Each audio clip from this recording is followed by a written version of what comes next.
Hello and welcome to Epicenter. No ambiguity, no noise. Let's come straight to the point. 12 hours ago, when I spoke to the Epilogue team about this show, this is not how I had anticipated to begin. Sometimes, even for people like me who cover terrorism and study terrorist organizations as part of my day job, I don't expect reality to catch up to me so starkly. While I was preparing to speak to my guest about academic view on genocide, reality crept on me and reminded me what we are in midst of is not simply academic theories, but real, continual genocide. Within last few hours, one more targeted killing of Kashmiri Pandit has taken place in Shopian. In a series of targeted killings, this is one more episode in our complete annihilation from the valley. Puran Krishan Bhatt had just left his home to go to an orchard when he was shot dead at point blank range, just like Rahul Bhatt before him was shot, just like BK Ganju was hunted and shot, just like Girija Tikku was identified and cut on a saw. The template remains the same. Kashmir must become Nizam-e-Mustafa, and aboriginals of Kashmir must visit as tourists, but will not be allowed to live in their own homes. There are two ways of looking at this. We can look at statistics and call it one more lone wolf attack that cannot be prevented. After all, how can security be provided to every minority citizen in the valley? Or we can look at it as a pattern, not just in last 2 years, not in last 10 years or 30 years, but we can look at the pattern for last 700 years and understand that we are in midst of genocide that hasn't yet stopped. My heart goes out to the family and friends of Puran Krishan Bhattji, Kashmiri Pandit employees who are hired under PM employment package and who have been protesting for more than 150 days now have once again, after this killing, pointed out that minority community is not safe. In today's show, I wanted to understand what genocide really means. Go back to the basics. Remember, in last episode, we made it clear that genocide is a legal term. It's not to be used lightly, and it must not be spoken about frivolously.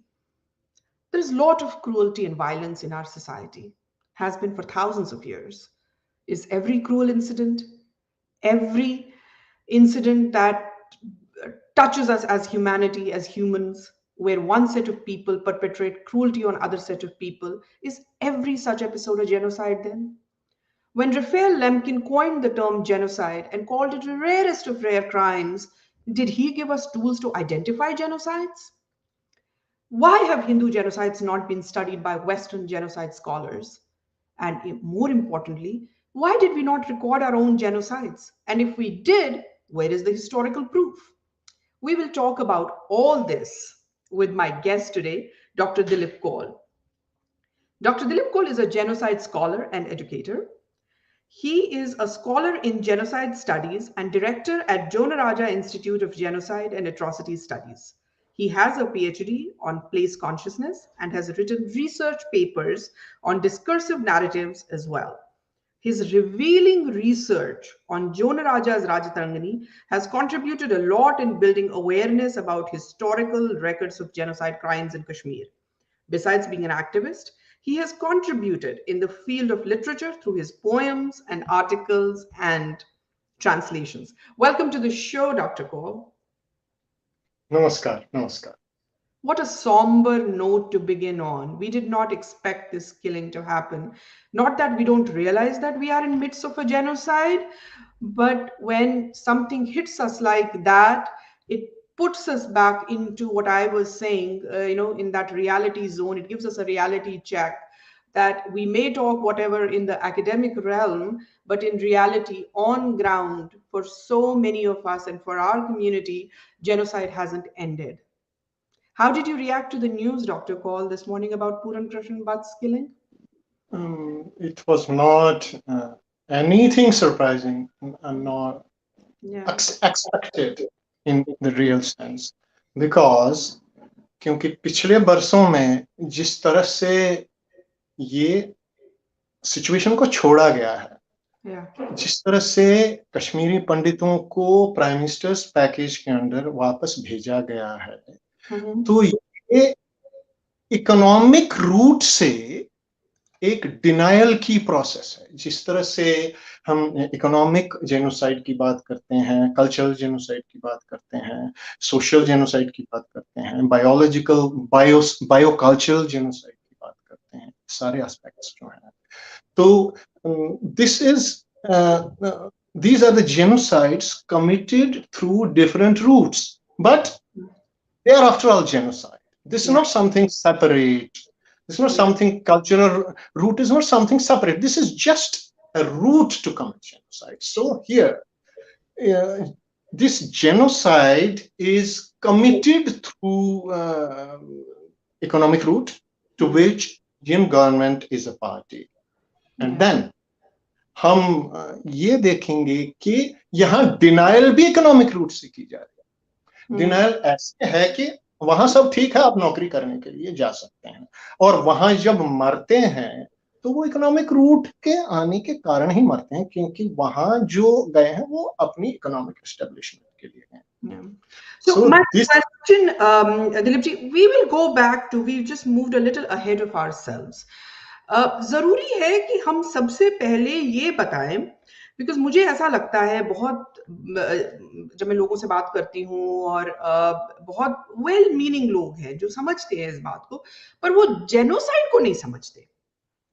मैं यहाँ पे ये भी बताना चाहती हूँ कि genocide की जो टर्म है, ये कोई अभी 2 साल पहले 3 साल पहले ऐसा नहीं है कि कश्मीरी पंडित ने अब इसको अडॉप्ट किया है। In 1992, डॉक्टर कौल, जैसे आपको याद होगा कि Kashmiri Pandit organisations NHRC, national human rights commission के पास गई, अपनी गुहार लगाई उन्होंने, और वो जो पेपर है वो मैंने देखा हुआ है, वो जो उनकी अपील थी उसमें बहुत क्लियरली ये बताया गया है कि हम लोग विक्टिम्स ऑफ जेनोसाइड है। राफेल लेम्किन का उसमें जिक्र है, उसमें सारे प्रोसेस ऑफ जेनोसाइड बताया गया है। So that was in 1992। सो 1992 में ही ये कॉन्शियसनेस आ गई थी, मे बी बहुत पहले नहीं, उससे पहले नहीं थी, जब हम वहां पे थे, when you are middle, even then we were part of we were part of this continual genocide, पर तब तक शायद ये एक व्यू नहीं आई थी हम लोगों ने, because we haven't really read our historical background so much. We don't know much about our historical background thanks to हमारी पढ़ाई कैसे होती है हमारे स्कूलों में। तो हमने कभी ये नहीं सुना था कि राजतरंगिणी के बाद भी द्वितीय राजतरंगिणी है, थर्ड राजतरंगिणी है, ये भी हमें नहीं पता था। So we did not know that our ancestors had recorded a genocide. So फिर भी in 1992 Kashmiri Pandit organizations had understood कि हमारे साथ जो हो रहा है वो जेनोसाइड है। स्टिल आई थिंक कहीं पे ये एक थोड़ी सी त्रुटि रह गई कि आम लोगों को, चाहे वो कश्मीरी पंडित हो या बाहर के लोग हो, उनको ये समझ नहीं आया कि जेनोसाइड का मतलब क्या होता है। How is it different from से a very brutal riot, or say a very brutal clash of two groups, which happens all the time. After all, human history is a story of violence. However much we say this, but violence has been an integral part of human societies ever since we've come into existence. In fact, right now, agar dekha jaye to we are in a more peaceful time if you look at the medieval time and the ancient times. But still, violence has been a part of our lives, a part of human history. So, what is a genocide really? आप अगर ये समझाएं हमें कि genocide होता क्या है और इसको आइडेंटिफाई कैसे किया जाता है, तो हमारे दर्शकों को थोड़ी सी उसमें हेल्प हो सकती है, and then we can go ahead from it. कि जेनोसाइड बेसिकली क्या है? जेनोसाइड, जैसे कि राफेल लैम्किन ने टर्म कॉइन की थी कि जेनोसाइड किसी पूरे ग्रुप को खत्म कर देना, उसको तबाह कर, उसका नामो निशान मिटा देना।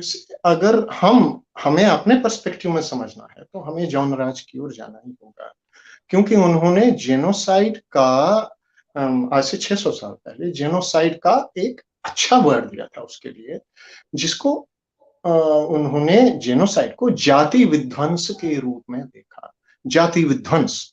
जाति मीन्स जहां हम जन्म से पले बढ़े हैं, जाति जन्म से, जहां हम जन्म से पले बढ़े हैं और जहां हम डेवलप होते हैं, this is basically ethno religious identity. तो किसी ग्रुप की इथनो रिलीजियस आइडेंटिटी होती, यानी उसकी एक जाति होती, और वो कहीं उसने जाति ये नहीं है कि जहां हमारे पॉलिटिक्स में आज नीच जाति और उच्च जाति की बात, जाति ये है कि मनुष्य जाति। क्योंकि हम जैसे हमारे जो भारतीय परंपरा है उसमें मनुष्य जाति है, पशु जाति है, मनुष्य और पशु दो जातियां हैं। तो मनुष्य जाति का विध्वंस, जाति का विध्वंस। अब जाति है तो वहां वो एक पर्टिकुलर प्लेस में उसका जन्म होगा, तो यहाँ प्लेस भी है, नेशनैलिटी भी है। तो जाति जब है तो धर्म भी होगा, कोई भी जाति धर्म के बिना नहीं होगी। ये रिलीजन की बात नहीं है, वो कहीं उसके अपनी इकोलॉजी से, अपने एनवायरनमेंट से जुड़े रिचुअल्स होंगे, उसका एक लाइफस्टाइल होगा, पर्टिकुलर लाइफस्टाइल होगा जो उसकी उस जगह पर होगा। तो यहाँ ये पहले आपकी इथेनिसिटी आती है, जो कंटिन्यूटी से, पिछली कंटिन्यूटी से, जो आपकी हिस्ट्री में कंटिन्यूटी चली आ रही है, आपने जो उसमें ट्रेड्स एक्वायर किए, आपने जो रिचुअल्स एक्वायर किए, आपने जो ट्रेडिशंस एक्वायर किए, वो आपकी एथनिसिटी बनाती, वो एक प्लेस में रहकर ही बनती है।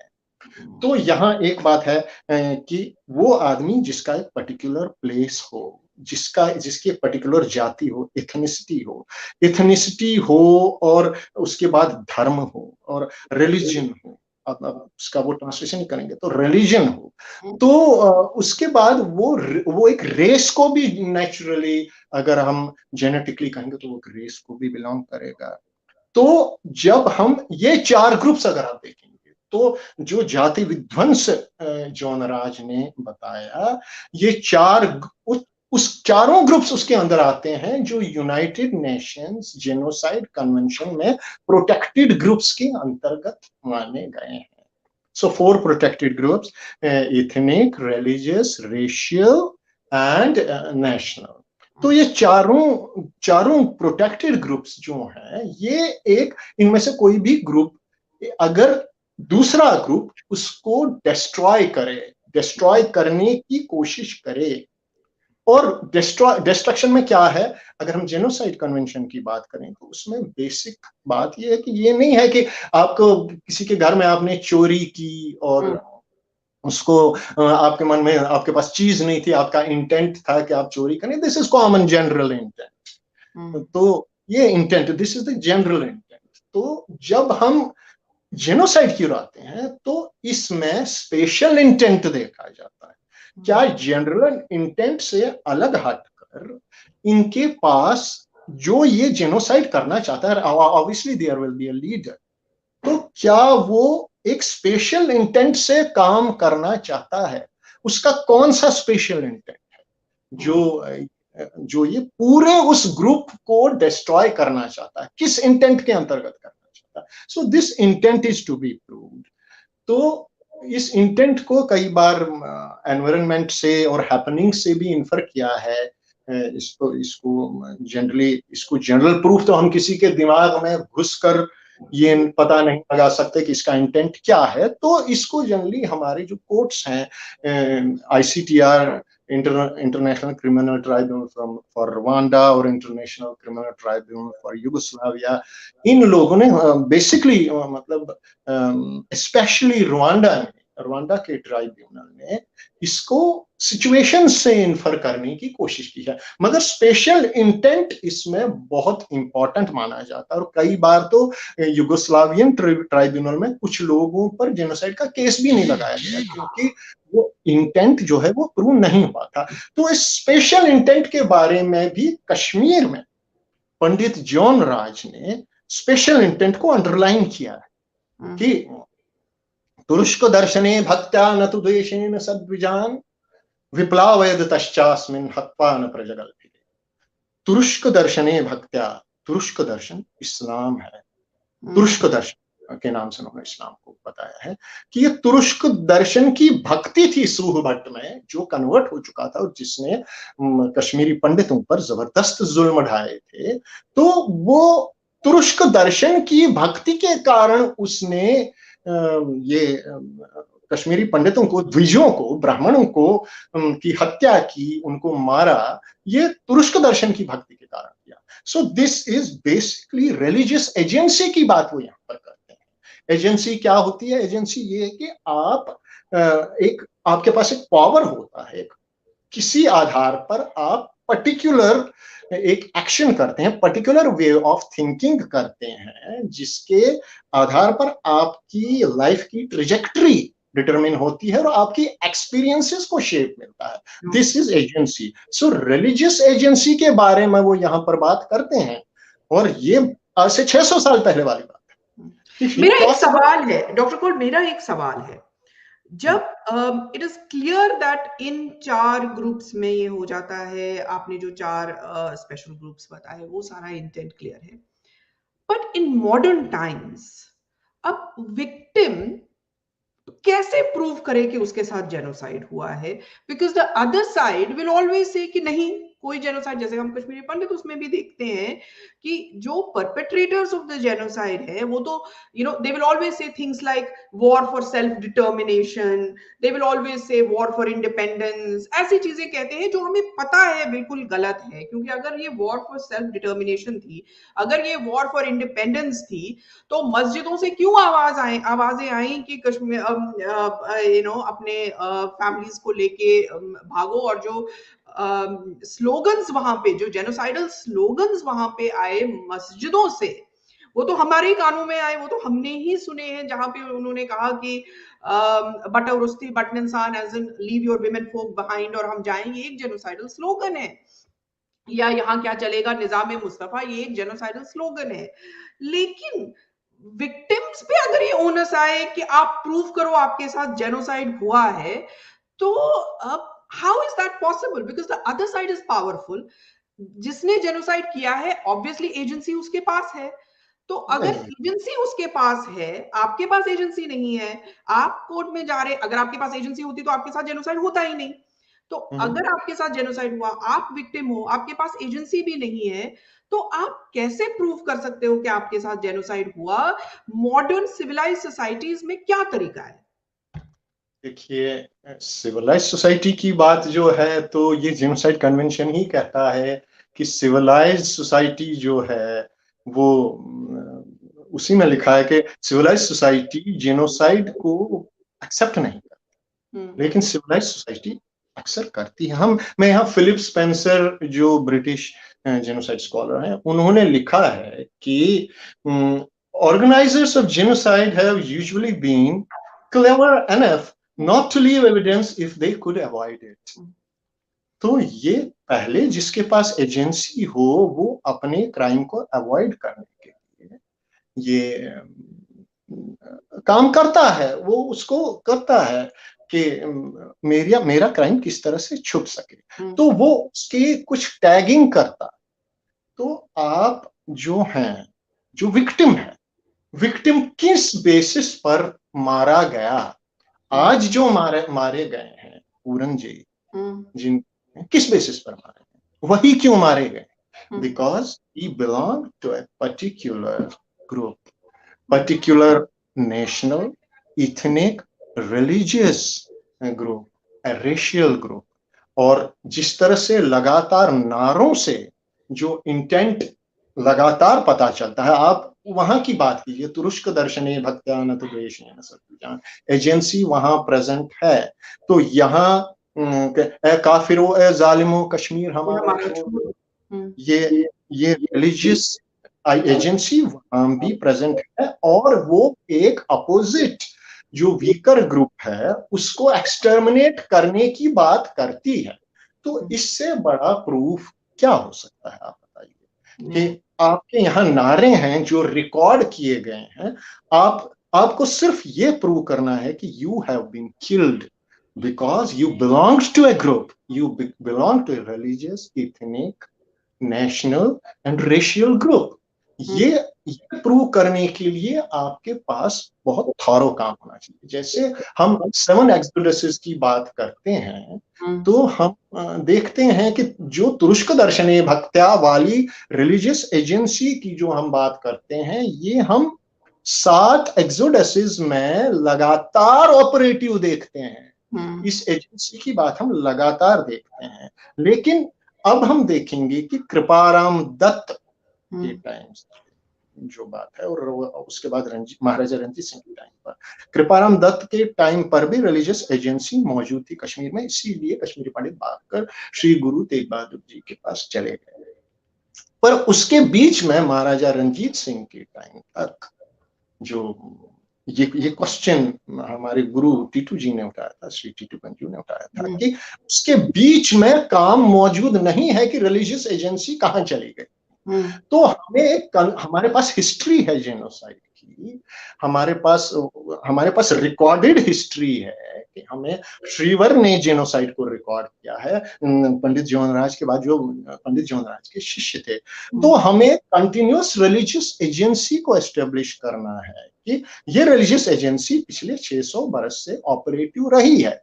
हालांकि 1948 के बाद से, जब से जेनोसाइड कन्वेंशन हुआ है, वो पिछले जेनोसाइड्स को सिर्फ जेनोसाइड का नाम दे सकते हैं, उन पर कोई कार्रवाई नहीं कर सकते। तो जेनोसाइड कन्वेंशन के बाद हमारा 1990 का जेनोसाइड ही है, जिसमें सफिशिएंट इंटेंट जनरली एक्सप्रेस्ड है, जिसमें अशके शासन पाकिस्तान बाटा और बाटने उसान, इस तरह के सेक्सुअल ओवरटोन्स वाले स्लोगन्स थे, जिसमें म्यूजिक को स्पेसिफिकली यूज किया गया था कि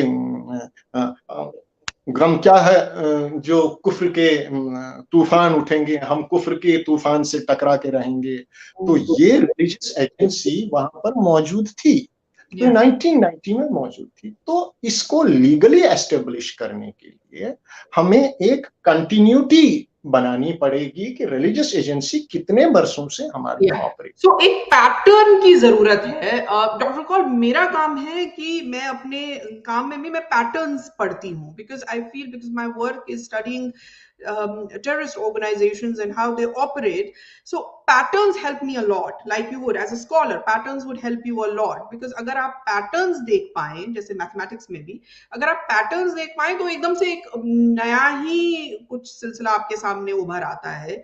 तो वही मैं कह रही थी, जैसे आज की भी पूरन जी की किलिंग हुई, आप या तो उसको ऐसे देख सकते हैं कि ये एक लोन वुल्फ अटैक है, तो हाँ, वही मैं कह रही हूँ कि इसको देखने के 2 तरीके हैं, कि अगर चाहे तो स्टेट इसको ऐसे भी देख सकती है ना कि ये एक लोन वुल्फ अटैक है, चलिए हो गया, वी ट्राई आवर बेस्ट, पर कोई एक आधा नहीं हो पाता, नहीं बच पाता।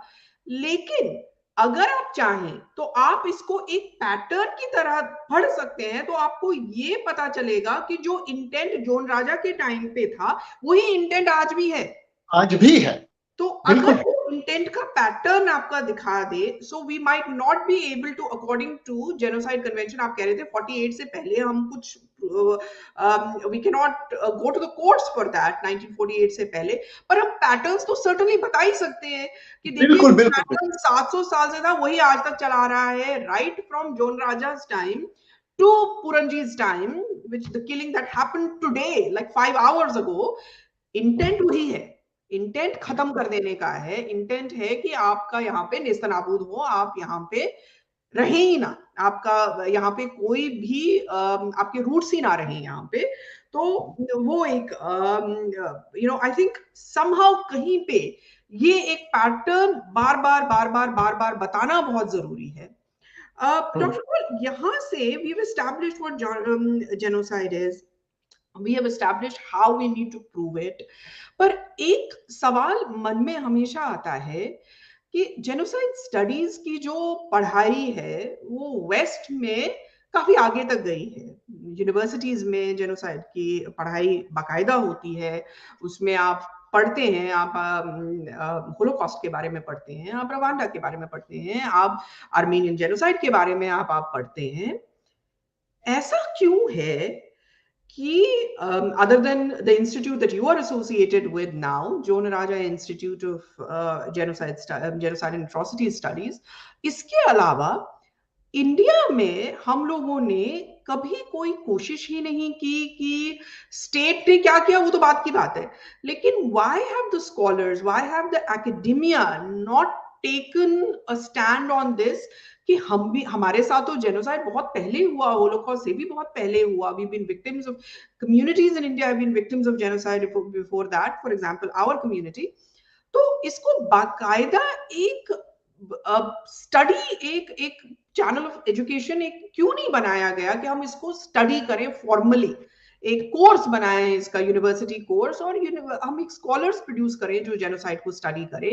ऐसा क्यों है कि हमने इसके बारे में कभी कोई गौर ही नहीं किया, कभी कुछ सोचा ही नहीं?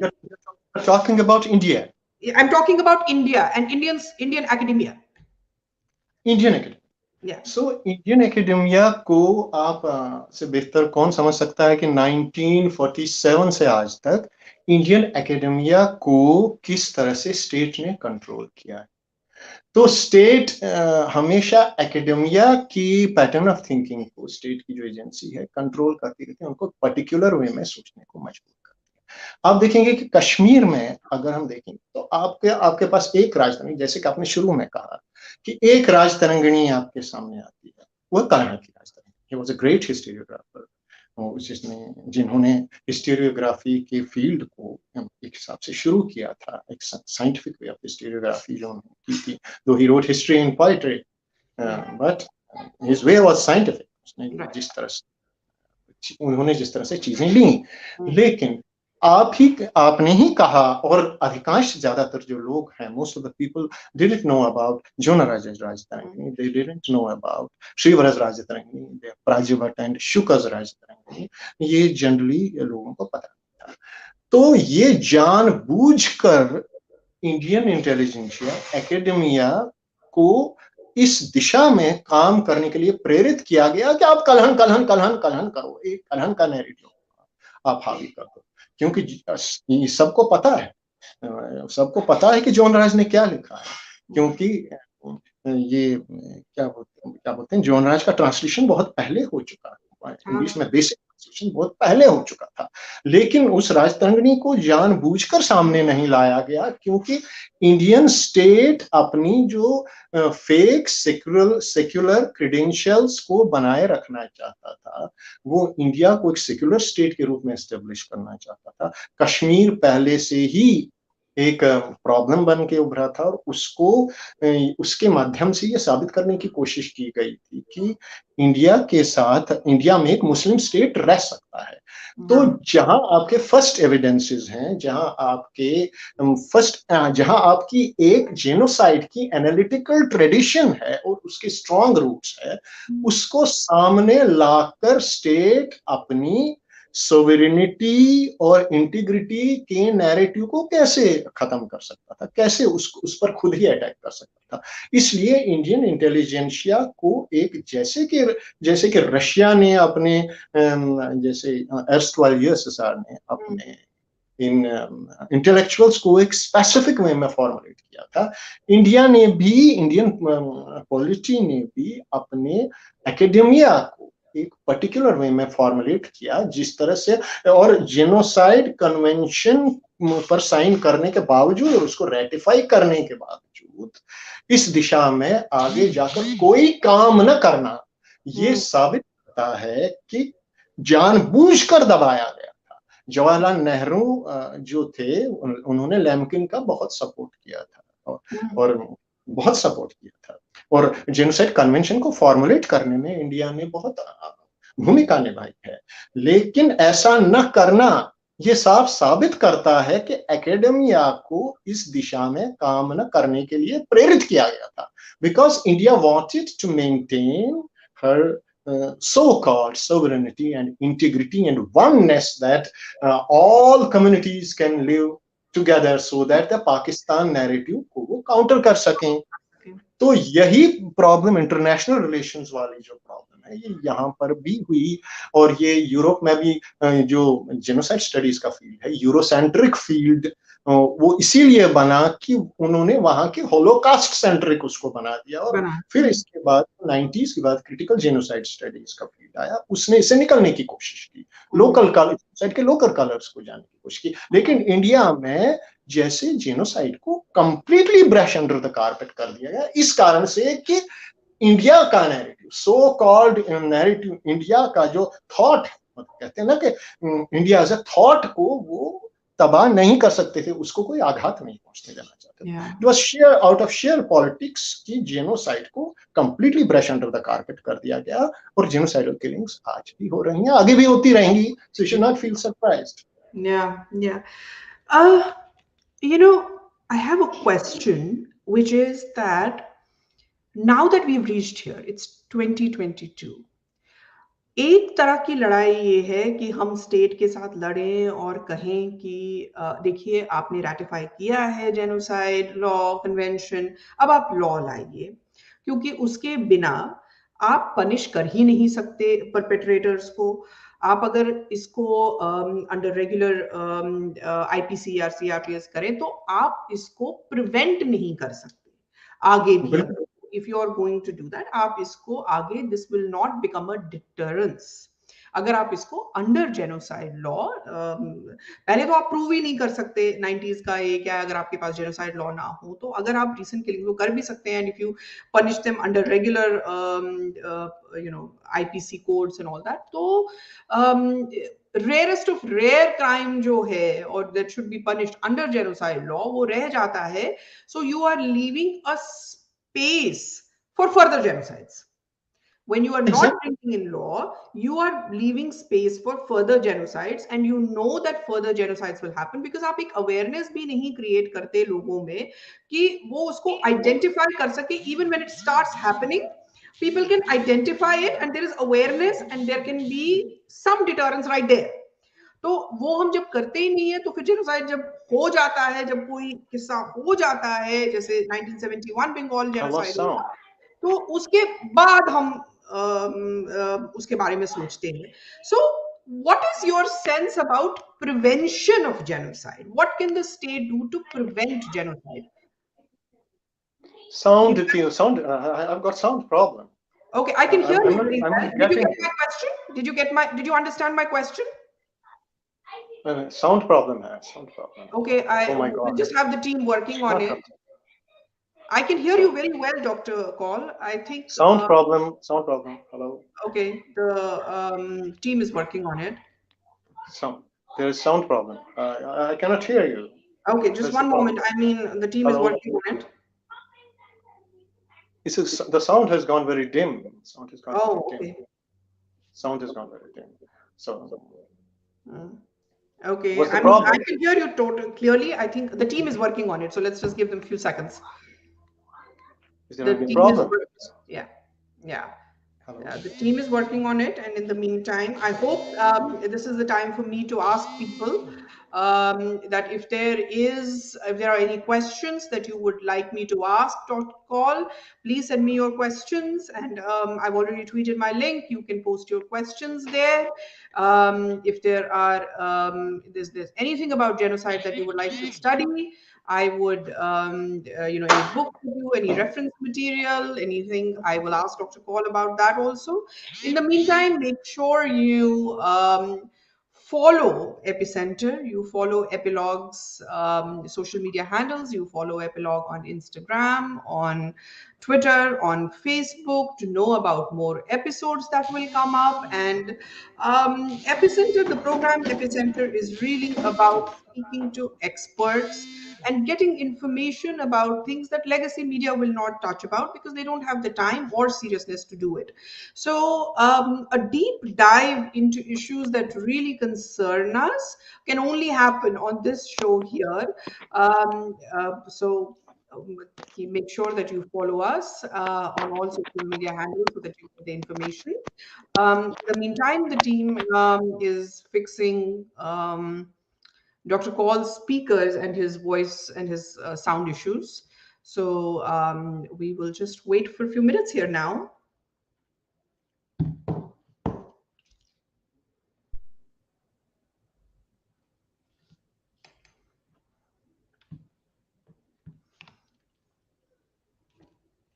Hello? Yeah, I can hear. Hello? Hello? Yes. Hello? Hello?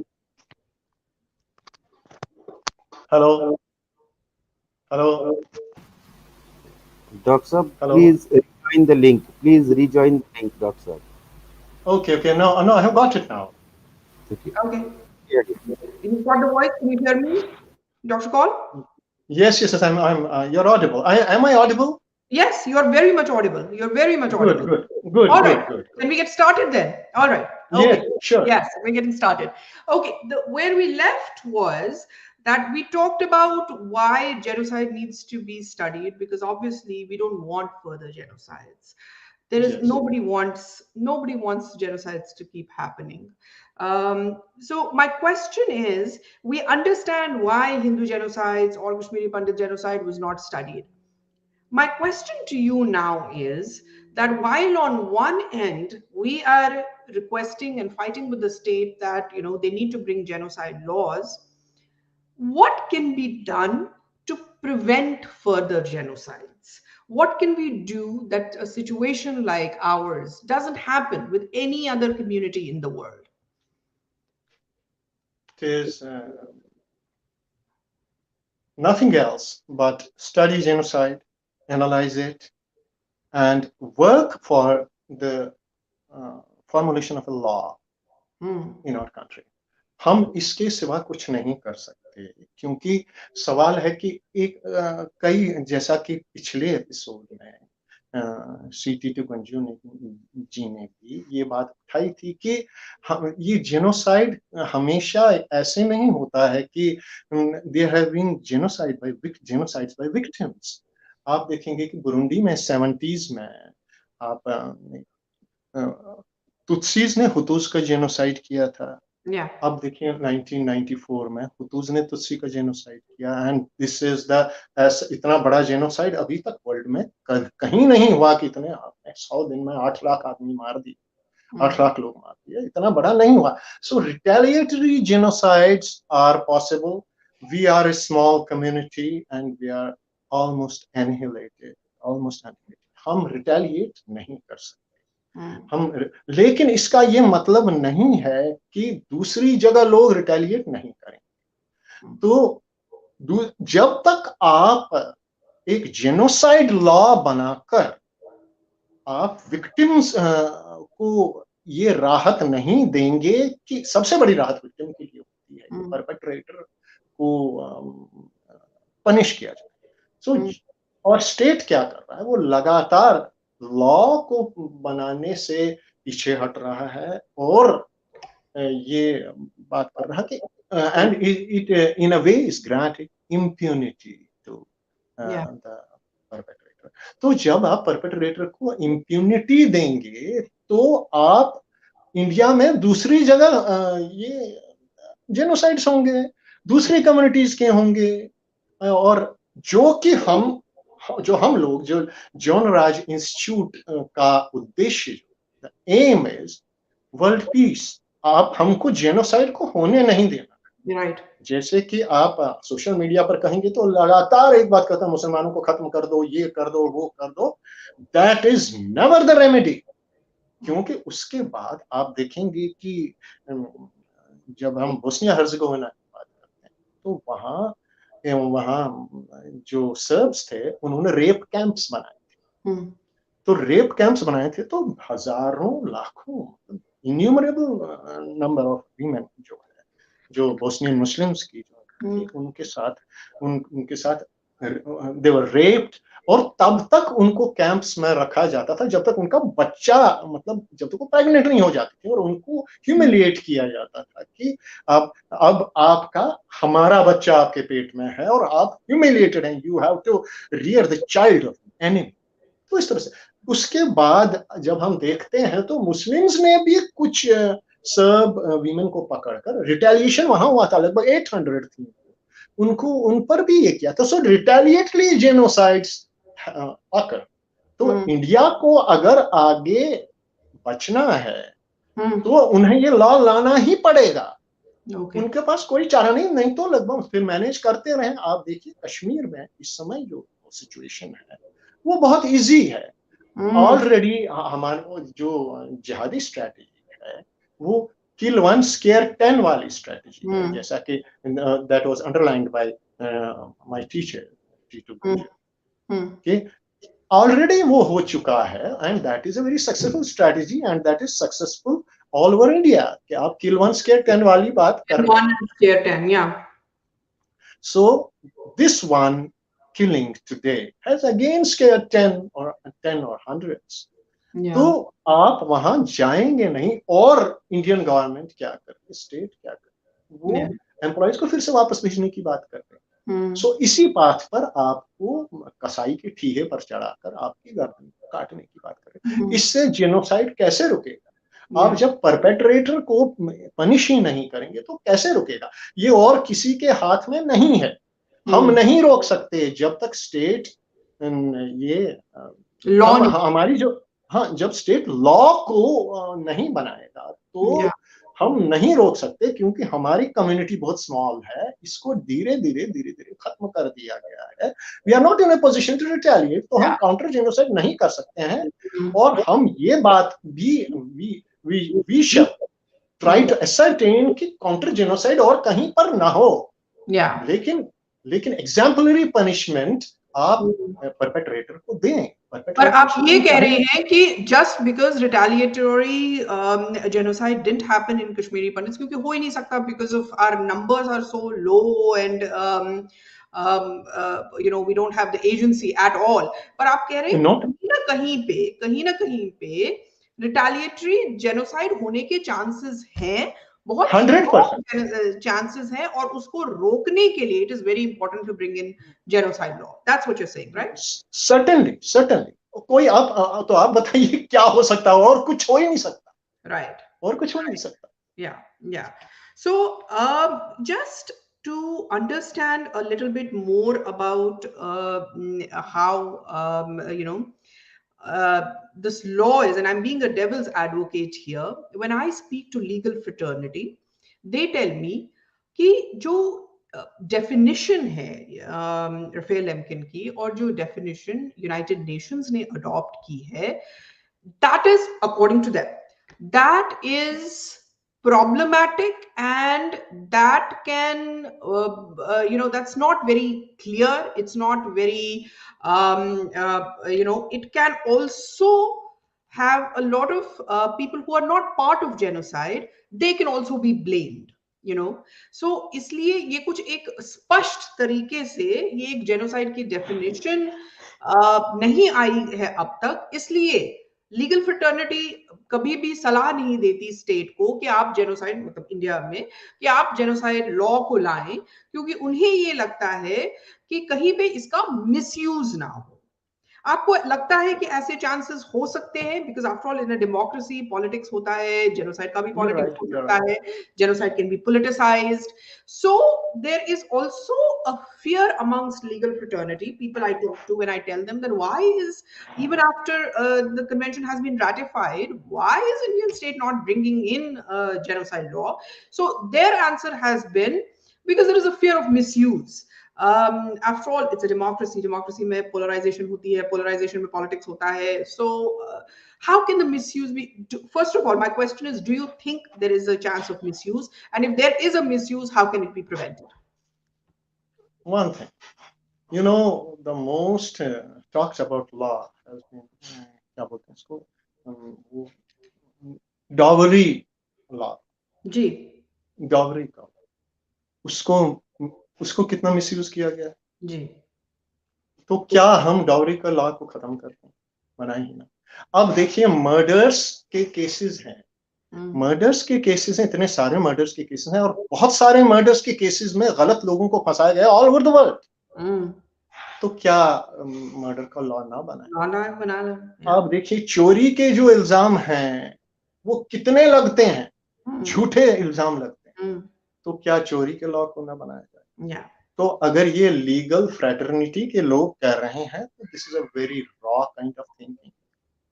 World में United Nations Convention is, of course, it is very confusing. इसमें पहले तो इंटेंट के मामले में ही इतनी किताबें लिखी जा चुकी हैं, फिर भी इंटेंट क्लियर नहीं है, और फिर ICTR और ICTY ने इसको अपने हिसाब से इंटरप्रेट किया है, और it is open to interpretation. आप ये ओपन कर सकते, आप देखेंगे ICTY में कई लोगों का इंटेंट प्रूव नहीं हुआ, और उसके बाद क्योंकि कई साल चला वो इंटरनेशनल क्रिमिनल ट्राइब्यूनल, उसके बाद कुछ लोगों को उनके कंटेक्स्ट से इंटेंट, जैसे कराजिक जो था उसका कराजिक जो था उसका इंटेंट उसके कंटेक्स्ट से इन्फर किया गया। तो it is always, laws are always open to interpretation, और आपको कोर्ट के पास जाना है, ओपन टू इंटरप्रिटेशन। तो misuse, law is basically, law में जो कहा, जाक दरिदा ने भी लॉ के बारे में बात की है कि it is just a discourse put forth, it's a narrative put forth by some judges, some legal luminaries. इसको हमेशा दूसरा legal luminary misuse कर सकता है। तो इसका क्या मतलब है कि हम लॉ ही ना रखें? So this is just an excuse कि आप लॉ नहीं बना सकते। हर लॉ मिसयूज हुआ है, tell me a single law जो मिसयूज नहीं हुआ, लेकिन क्या उन लॉज ने काम नहीं किया है? आप किसी पर भी रेप का इल्जाम लगा दीजिए, कोई लड़की लगा दे तो एकदम से उसको अरेस्ट करके तो ले जाएंगे, और फिर कम से कम ये भी किया जा सकता है, there will be a trial। So आप ये कहते हैं कि अब्यूज के डर से ऐसा नहीं है कि हम लॉ ही ना बनाएं, तो आप अब्यूज को प्रिवेंट कीजिए। So that means you have to strengthen the legal institutions, and that doesn't mean that you will blame the victim for it and you will tell the victim कि हम law ही नहीं बना सकते क्योंकि इसके law ही नहीं बना सकते तो मरो। Strengthen your institutions, make sure कि इसका abuse ना हो। That is, the onus is not on you. Do not put the onus on victims. That's what you're saying. Exactly. Yeah, before I go to the questions, because I'm getting a lot of questions today about this, a lot of people are interested. एक सवाल ये आता है कि आपने बहुत for a long time you have worked with Kashmiri Pandit community। 1990 के बाद ही जब हमारा वहां से as part of continual exodus, ये जो 7th exodus हुआ, उसके बाद से ही आपने काम किया, एज एन एक्टिविस्ट भी आपने बहुत काम किया कश्मीरी पंडित कम्युनिटीज में। आपको क्या लगता है कि awareness about genocide, even though 92 में ही हमने कर दिया था कि ये जेनोसाइड है, बाकायदा है, तभी हमने NHRC को इसको जेनोसाइड बताया था, पर ऐसा क्यों है कि अभी भी हम कतराते हैं ये शब्द यूज करने में? ऐसा क्यों है कि अभी भी हम लोग डरते हैं ये शब्द यूज करने में? अभी भी क्यों है कि हमें अवेयरनेस नहीं है इस बारे में?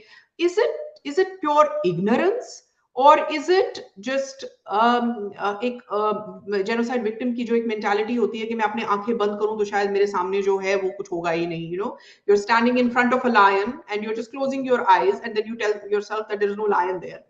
तो ये एक ऐसी is it a part of the mental makeup of a genocide victim that you try to sort of not understand what is going on with you, and you try to not think about what is going on with you, or is it just pure ignorance? We just need to understand one thing. What was done in 1992 and there were several memos given to National Human Rights Commission. Yeah. Especially by Panun Kashmir movement. Oh. That was the name of the organization. So, उन जो memos दिए गए उनमें काफी thoroughly अच्छी तरह से बात की गई है जेनोसाइड के बारे में, जेनोसाइड कन्वेंशन के बारे में, ICTR, ICTY के बारे में, कई सारे रेफेल लैम्किन की बात की गई है। ये बहुत हैरानी की बात है कि इसके बाद ये तो एक्सपेक्टेड था कि जो जैसा कि जस्टिस वेंकट चलैया के बारे में इन्होंने टीटू जी ने कहा था कि उन्होंने ये आर्गुमेंट दिया है कि क्योंकि इस कम्युनिटी में रेजिलियंस है और ये आगे जाकर कश्मीर लौटेगी, तो उन्होंने उन जैसे जस्टिस वेंकट चलैया एक मामूली जूरिस्ट नहीं थे, he was an legal luminary. तो जब वो ऐसा स्टेटमेंट देते हैं तो हमें साफ पता चलता है कि उनके स्टेट के इन्फ्लुएंस ने ये दिया, क्योंकि उन्होंने ज्योतिषी की तरह काम किया। जैसे कि टीटू जी ने पिछली बार कहा था, उन्होंने ये एक लीगल न्यूमिनिटी की तरह काम नहीं किया कि वो जी आगे जाकर लौटेंगे। और आज जब हम इस बारे में बात कर रहे हैं, आज सुबह ही एक कश्मीरी पंडित को बिकॉज ऑफ बीइंग कश्मीरी पंडित मार दिया गया। तो ये स्टेट ने ही ये किया है कि वो उन्होंने इसकी अवेयरनेस को रोका। नहीं तो जिन लोगों ने वो मेमो बनाया था नेशनल ह्यूमन राइट्स कमीशन, उनकी जब ये थॉरो अंडरस्टैंडिंग थी तो उनके मन में ये विचार क्यों नहीं आया? उसके बाद ये फिर से नए सिरे से फ्रेम करके इसको ह्यूमन राइट्स कमीशन और दूसरी कोर्ट्स में क्यों नहीं रखा गया? तो स्टेट ने कहीं इस अवेयरनेस को रोकने की कोशिश की, और वे लोग जिन्होंने वो मेमो बनाया था, जिन्होंने वो रिप्रेजेंटेशन बनाई थी, उन्होंने इस बारे में काम न करके कम्युनिटी को अंधेरे में रखा है। और मैं मतलब स्ट्रेट वे मैं सीधे ये बात कहूंगा कि उन्होंने कम्युनिटी को अंधेरे में, क्योंकि 1992 में ही अवेयरनेस थी। अवेयरनेस तो थी, उसके बाद फिर उसके ऊपर फॉलो अप नहीं हुआ जितना उस पर फॉलो अप नहीं किया गया है। और ये किसने किया और जानबूझकर किसने किया? क्योंकि ये कश्मीरी पंडित्स ने ही बनाया था। और इतनी, मैंने भी वो डॉक्यूमेंट पढ़ा है, उसमें थॉरो अवेयरनेस है उसकी। और वो बहुत, मैंने भी वो डॉक्यूमेंट पढ़ा है, तो मैं एकदम से हैरान रह गई कि 1992 में अवेयरनेस थी और थॉरो अवेयरनेस थी। और अगर ये नहीं किया गया है तो this is very unfortunate of this community. I agree कि आपके पास अवेयरनेस होते हुए भी आपने काम नहीं किया। It needs to be picked up once again, and the narrative needs to be picked up once again. Awareness और कुछ ना हो, कम से कम we should pass the baton to the younger generation. देखिए हमारा as Hindus, I always say this, that we believe in the law of karma. We believe time is cyclical for us. So we don't always worry about whether we'll find the fruits of what we are doing in our lifetime, but we don't worry about it because we think life is cyclical, we'll come back to it. तो हमारा ये फर्ज जरूर बनता है कि ये चीज ना सोच के कि अरे ये मेरी लाइफ टाइम में तो होगा ही नहीं, तो ऐसा ना सोच के हम ऐसे करें कि बेटॉन अपने फ्यूचर जनरेशंस को देते जाएं, बिकॉज दैट इज व्हेन हमारे लाइफ टाइम में नहीं हुआ, अगली लाइफ टाइम में होगा, अगली लाइफ टाइम में नहीं हुआ तो अगली लाइफ टाइम में होगा, but we can not give up on this because this is our identity, we can not give up on this. तो ये बहुत जरूरी है। बहुत सारे स्टूडेंट्स जुड़े हैं आज हमारे साथ डॉक्टर कौल, तो उनका एक सवाल है कि how can we start studying genocide? I mean, they don't know what is the basic way. How do we study genocide as scholars? तो एक तो ये है कि जोनाराजा इंस्टीट्यूट में डॉक्टर कौल के अंडर पढ़ें, एक तो वो तरीका है। दूसरा तरीका ये है कि अगर जिनके लिए वो पॉसिबल नहीं है, जो एक्टिव स्टूडेंट्स हैं, अभी इंस्टीट्यूट नहीं ज्वाइन कर सकते, वो अपनी सेल्फ स्टडी कैसे करें till the time they are ready to come to Joan Raja, because I will tell everyone that they must join Joan Raja eventually. अभी नहीं कर सकते तो कल कीजिए, but do go through the course that Joan Raja Institute has. But those who cannot and those who are doing other things right now, how can they start the study of genocide? What should they do? The first thing is to read the United Nations Genocide Convention. आप उसको पढ़िए। उसमें क्योंकि basically उसी के आधार पर दुनिया भर में जेनोसाइड को एनालाइज किया जाता है, उसको देखा जाता है। उसके बाद आप जेनोसाइड्स की स्टडी कीजिए, जो इस दुनिया में सबसे पहले जो आप होलोकास्ट की स्टडी कीजिए, होलोकास्ट को देखिए। होलोकास्ट पर बुक्स हैं, होलोकास्ट से आप बेसिक जानकारी तो ले सकते हैं।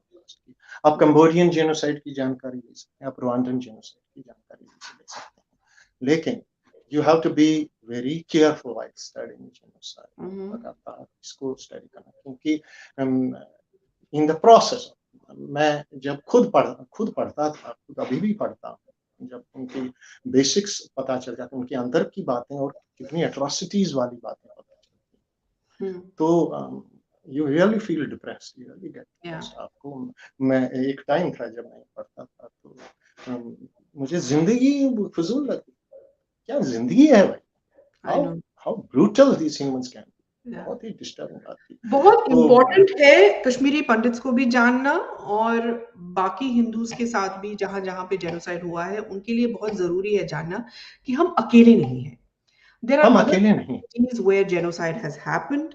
There are other communities where they have talked about genocide. हम उनसे भी प्रेरणा लें, उनसे उनसे भी देखें वहां पे और क्या हुआ है. हम लोग सिमटे ना रहें अपने छोटे से दायरे में और लगे कि हमारे साथ ही ऐसा हुआ है.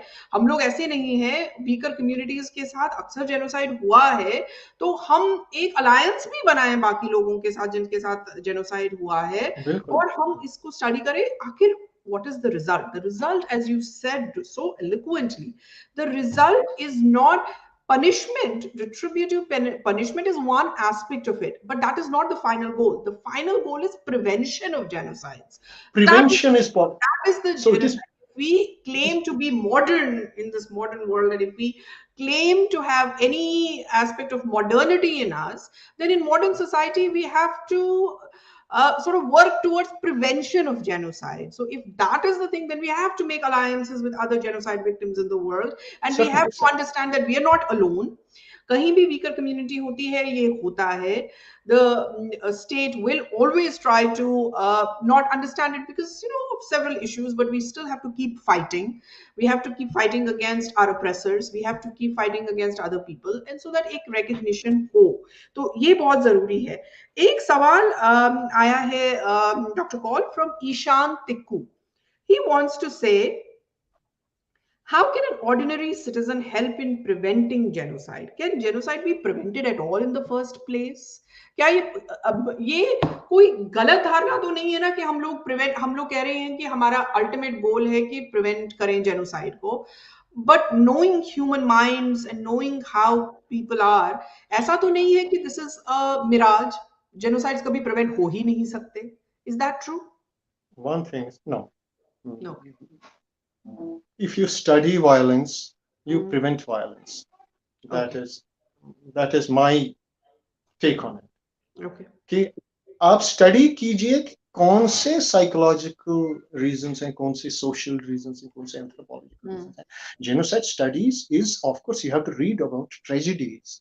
You have to read about the ultimate tragedies. You have to read about the largest on-ground killing that happened in Rwanda. Yeah. Such on-ground killings have not happened in any world war. In any war, yeah. It was 40,000 people killed in 6 hours. Yeah, yeah. But still, when you study it, you have no other option but to study it if you want to prevent it. It will change your mind. It will stimulate you. It will motivate you towards peace. Yeah. So study violence. Study all genocides. Yeah. So young Ishan Tikku is asking this question. I will tell him not to be. We've seen Dr. Kaul has seen enough, enough life to tell him that not to be cynical about it. Genocides can be prevented. Let's have hope in goodness of human beings. Ultimately, there is a good side to us. So genocides can be prevented. We just have to dig in that good side of it, and with the help of law and with the help of community understanding. So one thing, I am sorry to no, go ahead. So one thing is very important. When genocide studies, the field of genocide studies teaches you, when there are genocides, there are perpetrators, there are victims, there are bystanders, there are rescuers also. Yeah. In every genocide, Nazis were rescuers, Nazis were killers. There has been a Ukrainian engineer of Nazi army. He took hundreds of Jews with him, and he aimed a pistol at his commander. कहते हैं मुझे इनको ले जाने नहीं दोगे तो गोली मार दूंगा तुम्हें. He was a Nazi. So there are always rescuers. There are rescuers in Kashmir also, and rescuer study and rescuer क्या बताता है आपको? जब आप rescuer की बात करते हैं, ये परपेट्रेटर के मुंह पर तमाचा होता है कि आपकी ही कम्युनिटी में से एक रेस्क्यूअर है जिसने हमको बचाया है, जिसने विक्टिम को बचाया है. Yeah. So genocide studies is of course the field जिससे आप genocide को prevent कर सकते हैं, जिससे आप genocide के perpetrators को नीचा you keep them at a lower level. Yeah. तो ये field जो है, मतलब this field has all the depressions I got in Kashmir. This field, studying this field with the grace of our teacher T2 Ganjuji, it has already transformed my mind. Yeah.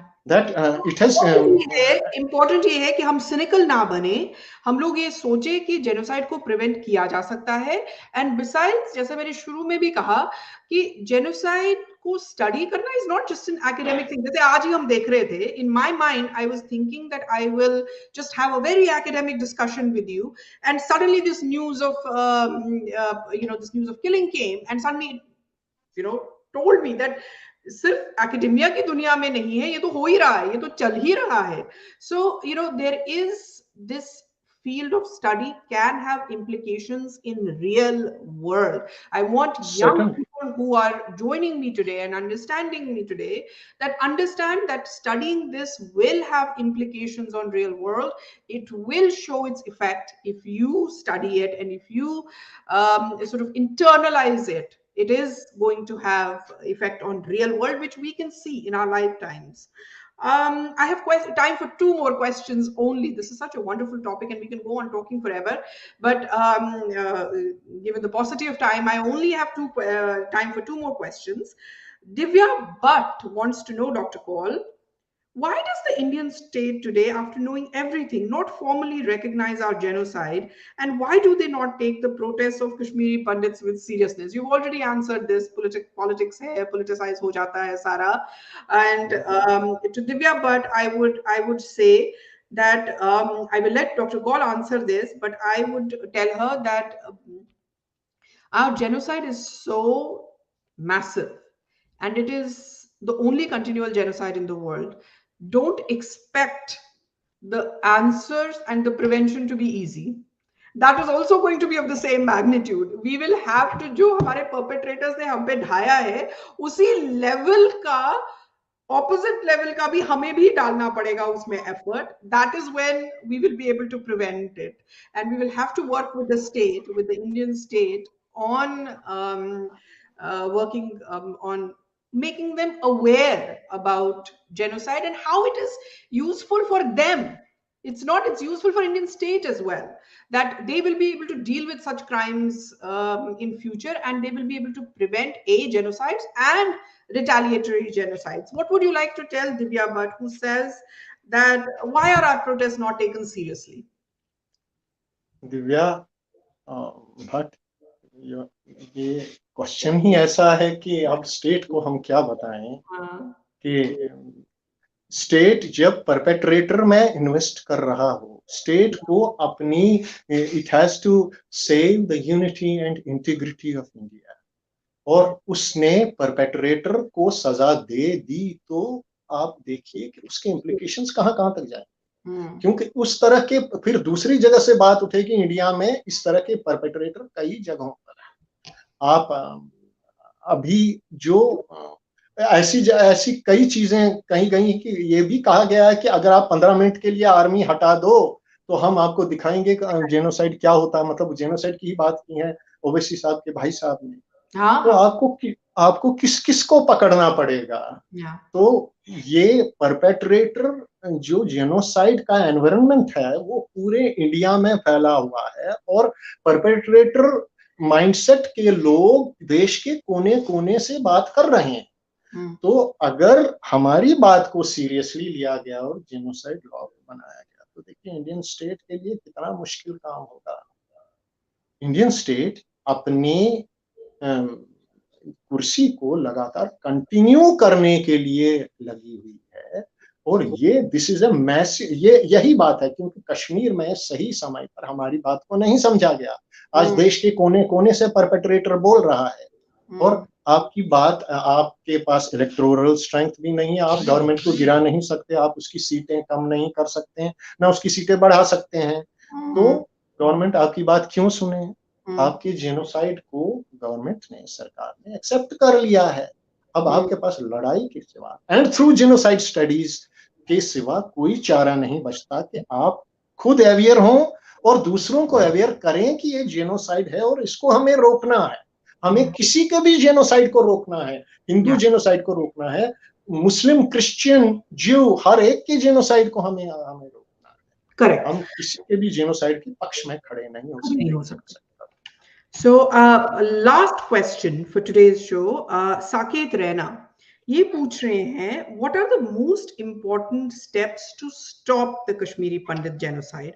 What must the community focus on, and what should be our rallying point? I think he wants to know tangible things. Ki, what can be our rallying point now? What should the community focus on today? Just one point. Hmm. Just formulate a genocide law. Yeah. Nothing else. Yeah. Just be one, shout in one voice all over the world. Just formulate a genocide law. Yeah. Nothing else. Yeah. That should be the rallying point.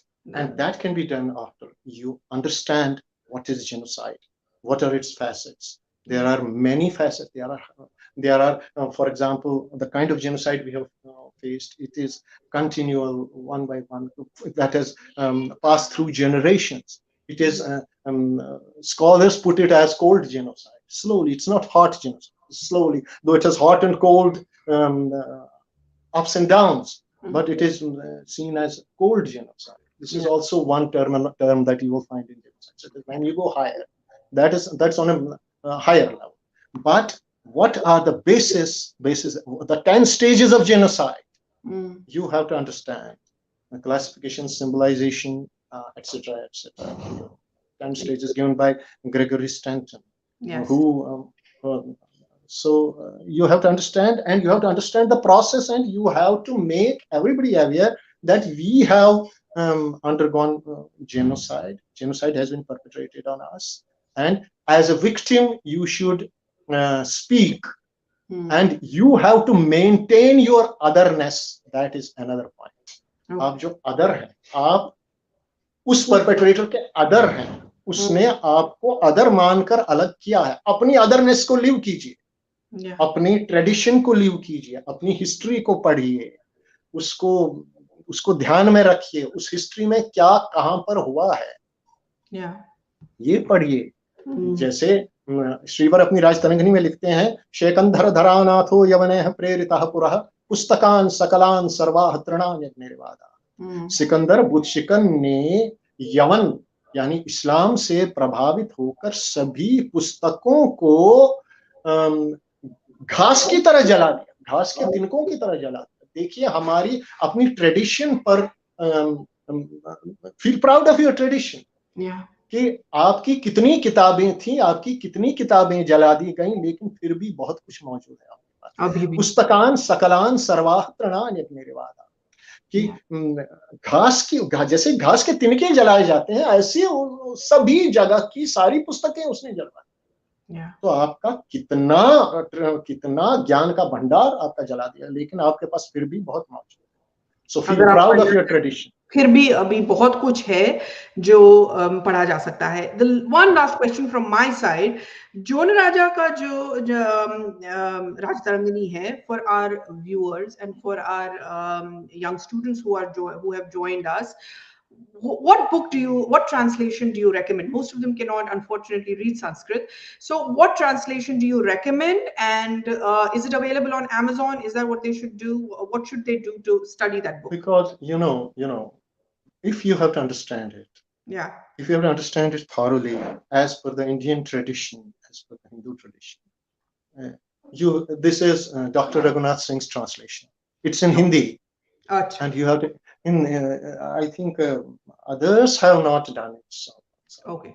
So you recommend Dr. Raghunath Singh's translation of Jona Raja's Dvitiya Rajatarangini, and that should be commentary also. He has given thorough, he has done it very thoroughly and very good translation. Okay.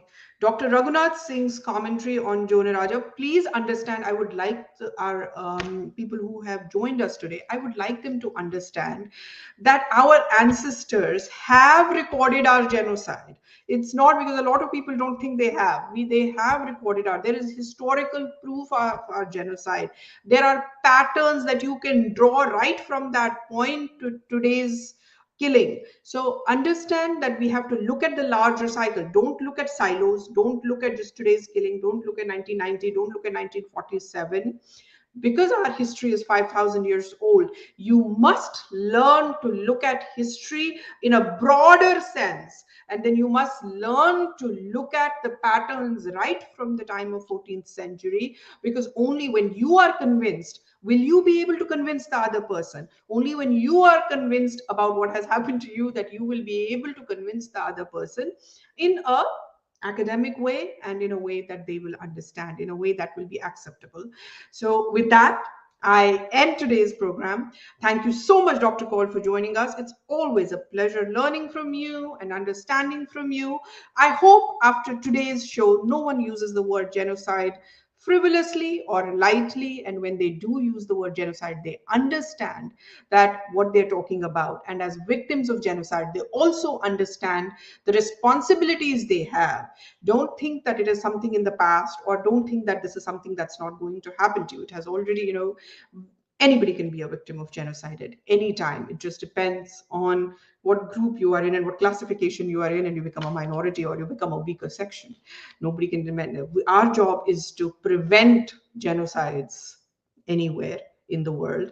So thank you so much. If you like what we do here, do follow Epicenter, do follow Epilogue's social media handles on Instagram, on Facebook, on Twitter. I'm mostly on Twitter. You can follow me there, and I talk about these things generally there, and I give updates there. But on the Facebook handle and Instagram handle, also you can see updates. Keep sending us your questions. Also, what would you like us to discuss again? Do let us know, and we will take this further. Thank you, and be well. We'll talk soon.